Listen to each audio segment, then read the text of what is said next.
بسم الله الرحمن الرحيم.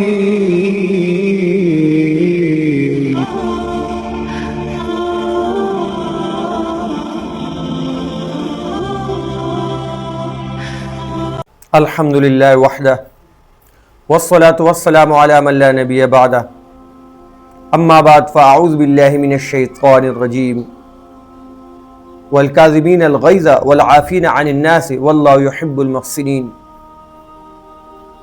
وعن أبي هريرة رضي الله تعالى عنه قال إن رجلا قال لرسول الله صلى الله عليه وآله وسلم أوصني ولا تقصر علي قال لا تغضب. محترم سامعین کرام، عمدہ اخلاق میں سے ایک یہ ہے کہ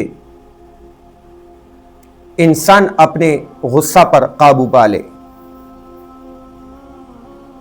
اور برے اخلاق میں سے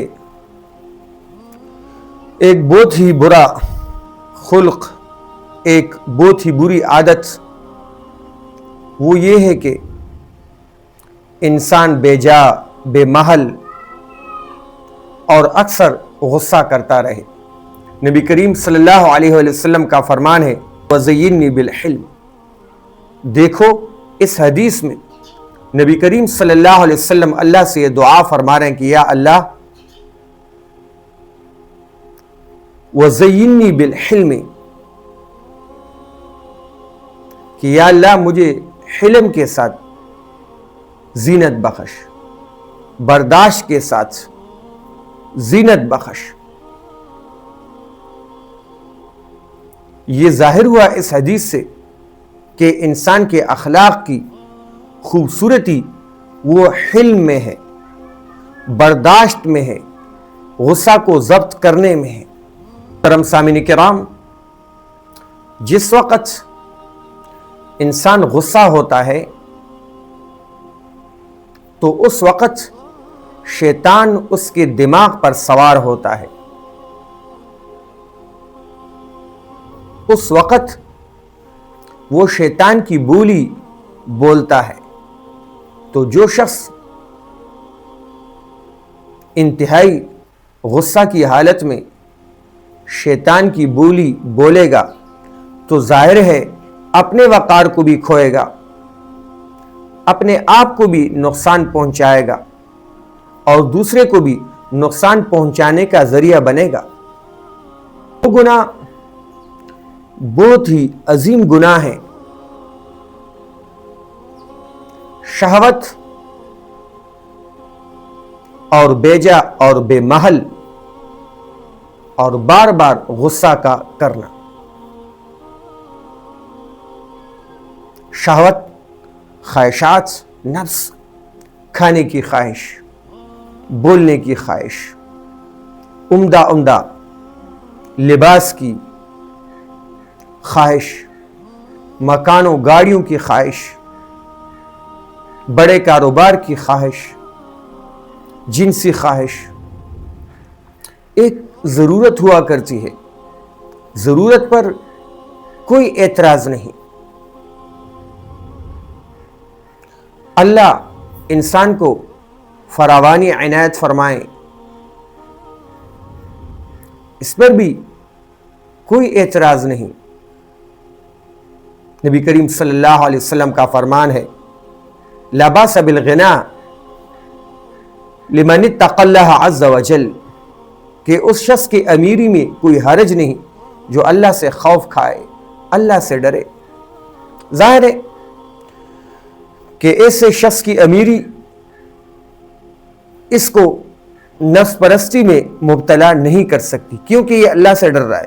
لیکن جب امیری بھی ہو، تقوی بھی نہ ہو، تو ظاہر ہے انسان نفس پرستی کی طرف مائل ہوتا ہے، اور پھر اس کی مختلف شکلیں ہیں، افراط یا تفریط۔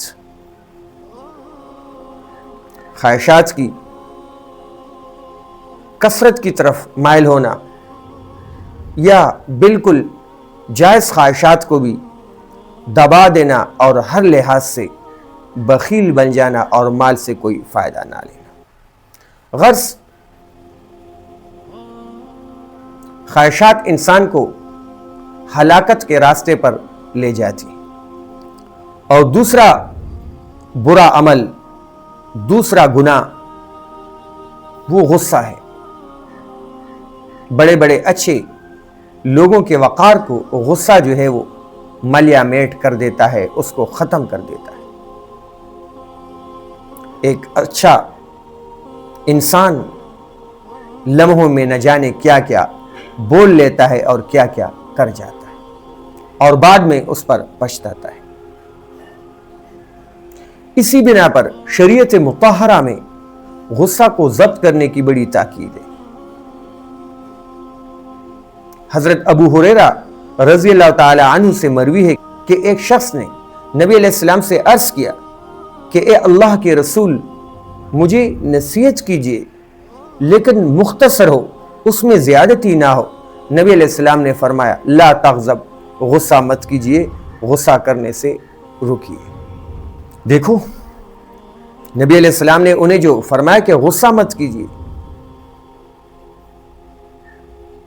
تو ایک غصہ نہ کرنا انسان کو بہت سے ہلاکتوں سے بچانے کا ذریعہ بنتا ہے، اور انسان کے اعلیٰ اخلاق کا دار و مدار کافی حد تک غصہ کے ضبط کرنے پر ہے۔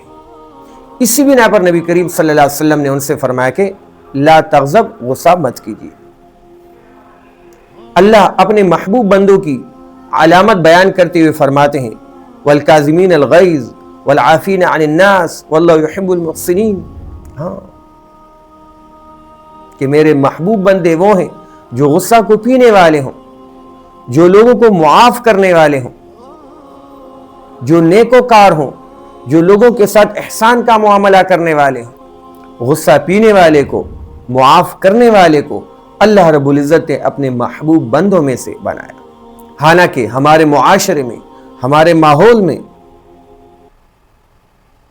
جو شخص زیادہ غصہ ہوتا ہے اسے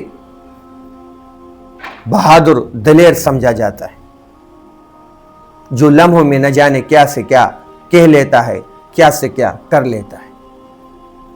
لیکن ہماری یہ سوچ 100% غلط ہے، ہمارا یہ طریقہ 100% غلط ہے۔ حدیث کا مفہوم ہے کہ محشر کے دن ایک شخص کو اللہ رب العزت کی خدمت میں حاضر کیا جائے گا اور اللہ سے عرض کیا جائے گا کہ یا اللہ، یہ شخص ذکر، نوافل، صدقات وغیرہ، نفلی عبادات وغیرہ تو کوئی خاص نہیں کیا کرتا تھا، لیکن اس میں ایک بات یہ تھی کہ جب کوئی اس کے ساتھ زیادتی کرتا تو یہ معاف کر دیتا، اور دوسری اس میں یہ بات تھی کہ اس کا جس پر قرضہ ہوتا اور وہ عذر کرتا تو یہ اپنے ملازموں سے کہتا کہ اسے معاف کر دو۔ چنانچہ اللہ فرمائیں گے کہ اس نے میرے بندوں کو معاف کیا، آج اس عظیم دن میں بھی اس کو معاف کرتا۔ تو دیکھو، اس کے ساتھ کسی نے زیادتی کی، اس نے بدلہ نہ لیا، معاف کیا، اس کا وقار بڑھا، گھٹا تو نہیں۔ اللہ نے اسے مال و دولت عطا کیا تھا، اس نے ایک ایسے شخص کو دیا جو مفلس تھا، جو غریب تھا، وہ بروقت ادائیگی نہ کر سکا، اس نے ملازموں سے کہہ دیا کہ اس کو معاف کر دو، تو بھلا اس سے اس کے مال میں کوئی کمی آئی؟ نہ آئی، نہیں آئے گی۔ جو کاروباری بندے ہوتے ہیں تو ان سے کاروبار میں ضرور پیسے جو ہے وہ لگ جاتے ہیں، کاروبار میں نقصان ہوتا ہے، ان سے فراڈ کیا جاتا ہے۔ اب اس نے یہ معاملہ کیا کہ کسی مفلس کو اس نے معاف کر دیا، اس کا صلہ اس کو محشر کے دن کتنا عظیم ملا کہ اسے معاف کر دیا گیا۔ یہ کس کی وجہ سے؟ یہ اس عمل کی وجہ سے کہ اس نے لوگوں کو معاف کیا. یہ معاف کرنے کا عمل اللہ کو اتنا عزیز ہے. ہاں، غصہ کو ضبط کرنے کا عمل اللہ کو اتنا عزیز ہے. حالانکہ یہ مال ایسی چیز ہے کہ جب انسان کے پاس بڑھ جاتا ہے اور اس کے اندر فکر آخرت نہیں ہوتی، وہ زکوٰۃ نہیں دیتا، مدارس و مساجد پر خرچ نہیں کرتا، خیر کے کاموں میں خرچ نہیں کرتا، خلق خدا پر خرچ نہیں کرتا، تو یہ مال اپنا راستہ لیتا ہے اور یہ اچھی جگہ میں خرچ ہونے کے بجائے بری جگہ جو ہے وہ خرچ ہو جاتا ہے. یہ وبال ہے اس بات کا کہ امیر ہونے کے باوجود اس نے فکر آخرت کو چھوڑ دیا، اس نے اللہ کی رضا کے لیے خرچ کرنا چھوڑ دیا، جس کا وبال یہ ہوا کہ اس کا اثر اس کے بچوں پر پڑا، اس کے اخلاق پر پڑا، اس کے صحت پر پڑا، اس کے کاروبار پر پڑا. لیکن جب اس نے امیر ہونے کے بعد عقل سے کام لیا، شعور سے کام لیا، قرآن و حدیث پر یقین کیا اور اعتدال کے ساتھ مال کو خیر کے مواقع میں خرچ کیا، تو مال بھی محفوظ ہوا، خود اور بیوی بچے بھی حادثات سے، بیماریوں سے محفوظ ہوئے اور آخرت بھی بن گئی.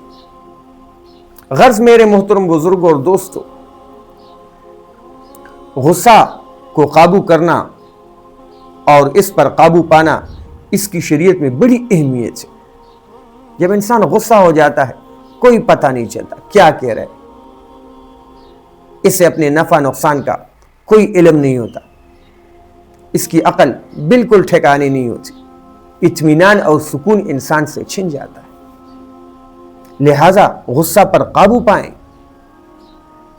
ہاں، غصہ کے نقصانات کو سامنے رکھیں. حضرت علی رضی اللہ تعالی عنہ کے سامنے ایک شخص نے نبی کریم صلی اللہ علیہ وسلم کے شان میں گستاخی کی. ایک یہودی تھے، حضرت علی رضی اللہ تعالی عنہ نے انہیں پٹخا، زمین پر دے مارا. اب اس شخص نے کیا کیا کہ حضرت علی رضی اللہ تعالی عنہ کے چہرہ پر تھوکا. جب انہوں نے حضرت علی رضی اللہ تعالی عنہ کے چہرہ پر تھوکا تو حضرت علی رضی اللہ تعالی عنہ نے انہیں اسی وقت چھوڑا. صحابہ نے حضرت علی رضی اللہ تعالی عنہ سے عرض کیا کہ انہوں نے تو اب جرم پر مزید جرم کیا. پہلے نبی علیہ السلام کے شان میں گستاخی کی اور اب آپ کے چہرہ مبارک پر تھوکا. حضرت علی رضی اللہ تعالی عنہ نے جواباً فرمایا کہ اب میرا ان کو سزا دینا یہ اللہ کے لیے نہ ہوتا، یہ نفس کے تقاضا پر عمل ہوتا. پہلے میرا ان کو گرانا یہ اللہ کی رضا کے لیے تھا کہ انہوں نے نبی علیہ السلام کے شان میں گستاخی کی، لیکن اب ان سے بدلہ لینا وہ میرے ذات کے لیے ہوتا، اللہ کے لیے نہ ہوتا، لہذا میں نے اسے چھوڑ دیا. تو دیکھو ہمارے بڑوں میں اخلاص کی کس قدر جو ہے وہ اہمیت تھی اور غصہ کو ضبط کرنے کا کس قدر جو ہے وہ مادہ تھا. اسی بنا پر اللہ رب العزت نے ان سے خیر کے اتنے بڑے بڑے کام لیے. نبی علیہ السلام فرماتے ہیں من یحرم الرفق یحرم الخیر، کہ جو شخص نرمی سے محروم رہا وہ خیر سے محروم رہا. جو شخص چاہے میرے ذریعے اللہ خیر کو پھیلائے تو اس پر یہ لازم ہے کہ وہ اپنے اندر نرمی کا مادہ پیدا کرے. لیکن افسوس، اب جس کے پاس تھوڑا سا پیسہ آ جاتا ہے، تھوڑا سا مقام مل جاتا ہے، تو بہت سارے لوگ ہم میں سے جو ہے غصہ کرنے لگ جاتے ہیں اس بنا پر کہ میں امیر ہوں، میں بڑا بندہ ہوں. میرے محترم بزرگوں اور دوستوں، انسان کی بلندی اللہ رب العزت نے اس کے عمدہ اخلاق میں رکھی ہے، امیری میں نہیں رکھی. اگر امیری میں انسان کی بلندی ہوتی تو نبی علیہ السلام ضرور امیری کو ترجیح دیتے، لیکن نبی علیہ السلام نے ہمیشہ ترجیح فخر کو دی، امیری کو نہ دی۔ نبی علیہ السلام نے ہمیشہ ترجیح درگزر کو دی، انتقام کو نہ دی۔ لہذا انسان کی بلندی اس میں ہے کہ اس کے اندر غصہ کو ضبط کرنے کا مادہ موجود ہو، نہ کہ غصہ کو جاری کرنے کا انتہائی مادہ موجود۔ غصہ کرنے والے کو بہادر سمجھنا یا وہ اپنے آپ کو بہادر سمجھے، اس کا منبع جو ہے وہ جہالت ہے۔ ہاں، اس کا منبع جہالت ہے۔ اور امیری سے کوئی انسان اہل علم میں سے نہیں بن جاتا، بڑے مقام کے حاصل ہونے سے کوئی بندہ اہل علم میں سے نہیں بن جاتا۔ اہل علم میں سے بننے کے لیے علم ضروری ہے، اور یہ علم ہی آپ کو سکھاتا ہے کہ کون سے اخلاق آپ کے فائدے میں ہیں اور کون سے اخلاق آپ کے لیے مضر ہیں۔ حضرت امام ابو حنیفہ رحمہ اللہ کا واقعہ ہے کہ حضرت مولانا تقی عثمانی صاحب دامت برکاتہم لکھتے ہیں کہ ایک مرتبہ امام ابو حنیفہ رحمہ اللہ اپنے گھر کی طرف تشریف لے جا رہے تھے، تو ایک شخص امام صاحب کے ساتھ چلا، امام ابو حنیفہ رحمہ اللہ کے ساتھ چلا اور امام صاحب کو خوب سنائی۔ اب جب امام صاحب اس مقام پر پہنچ گئے جہاں سے انہیں اپنے گھر کی طرف مڑنا تھا، تو امام صاحب نے ان سے فرمایا کہ اگر آپ اور بھی کچھ کہنا چاہیں تو کہہ لیں، کیونکہ یہاں سے مجھے مڑنا ہے، ٹرن کرنا ہے۔ تو دیکھو، یہ تھے ہمارے بڑوں کے اخلاق۔ امام ابو حنیفہ رحمہ اللہ، ائمہ اربعہ رحمہم اللہ میں سے پہلے مقام پر، علم کے سمندر، تقوی کے سمندر،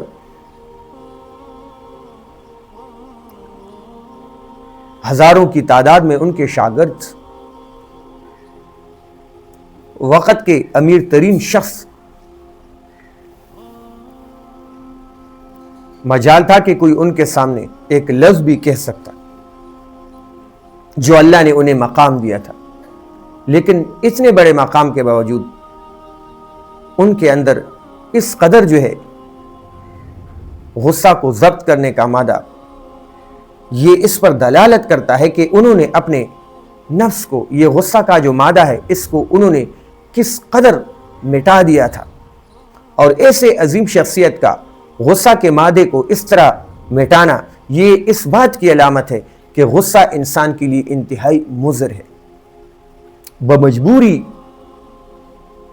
جائز مقام پر غصہ کو جاری کرنے کی اجازت ہے، لیکن اس کے لیے بھی علماء فرماتے ہیں کہ جب غصہ کرو تو آپ کا اندر اطمینان کے ساتھ ہو، شکل غصہ کی سی بناؤ تاکہ آپ سے جو ہے زیادتی نہ ہو جائے، کہیں زیادتی نہ ہو جائے، اور محشر کے دن آپ کی عظیم پکڑ نہ ہو جائے۔ لہذا میرے محترم بزرگوں اور دوستوں، ہمیں چاہیے کہ بڑوں کا ادب کریں، چھوٹوں سے شفقت کریں،